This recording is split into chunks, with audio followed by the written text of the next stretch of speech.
Takú hlavnú, nebude spomínať malé projekty, skôr tie väčšie, aby sme nezabíjali veľa času.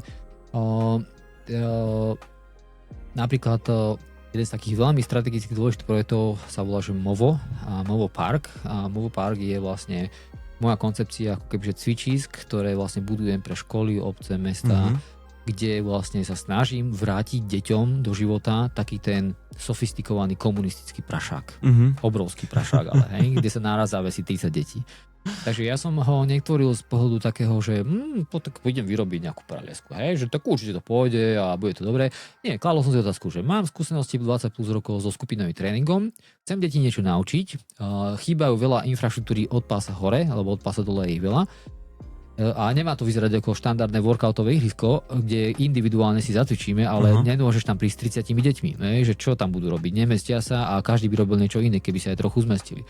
Tak som vymyslel koncepciu cvičísk, ktorú mám aj certifikovanú a neviem čo, proste za tým je byrokratický záhul, kde vlastne mám k tomu viac ako 500 minút videometodiky. Čo ťa tam chce naučiť, vzorové tréningy. To všetko je verejne dostupné, bezplatne. Čiže tam nájdeš koncentrát mojich 20 plus ročných skúseností s prácou z mládeže až po vrcholných športovcov, až pre špeciálne vojenské jednotky 5. plus špeciálne učenia, kde som robil nejaké, predstav si, že ráno príde taký chocholúšik ako ja, proste s neveľkým bicákom, ako má byť bežné, hej, a proste ráno príde 120 chlapcov s gulometmi zamaskovaných a ja im robím pohybové školenie, zápasím s nimi a neviem čo všeličo, hej. Takže toto sú jej kumulácie vedomostí, ktoré sú koncentrované do tohto projektu. Keďže som sa tam vrhol do komunálnej politiky a tak ďalej a zistil som, ako veci fungujú, respektíve nefungujú, tak som zistil, že si musím založiť ešte iný samostatný inštitút, ktorý nebude predávať komerčné riešenie, toto bude robiť moja firma, ale založil som Národný inštitút pre kultúru, zdravia a pohybu, ktorý je už ale partnerom, podpisujem rôzne memoranda, veľa ľudí sa k tomu hlási a proste snaží sa vlastne, hlavná gro je, že šíri tú kultúru pohybu cez iniciatívu, ktorá sa volá, že právo detí na neformálny pohyb. Tak sa to volá. Rozlišujem výrazne to, že čo je to pohyb a výrazne čo je to šport. Taký máš šport, má svoje ministerstvo, svoje federácie, svoje 220 miliónov rozpočet ročne a tak.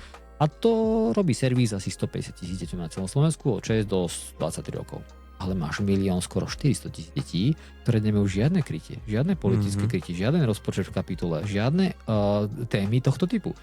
Túto tému zastrešujem ja cez tento Národný inštitút, na ktorý som dokonca získal ešte záštitu z ministerstva školstva, ktorá som požiadal o ďalšiu, to chodím tam podpisovať memoranda, čiže to je taký politicko-komunálny nástroj, cez ktorý sa k tomu skôr pridajú tí poslanci, alebo tí starostovia a politici, alebo aj proste univerzity, lebo ja robím aj výskumné veci, to za chvíľku sa k tomu dostaneme. A tým pádom cez toto masírujem to povedomie, zbieram si prieskumy, zbieram dáta, robím diagnostiky a tak ďalej, hej.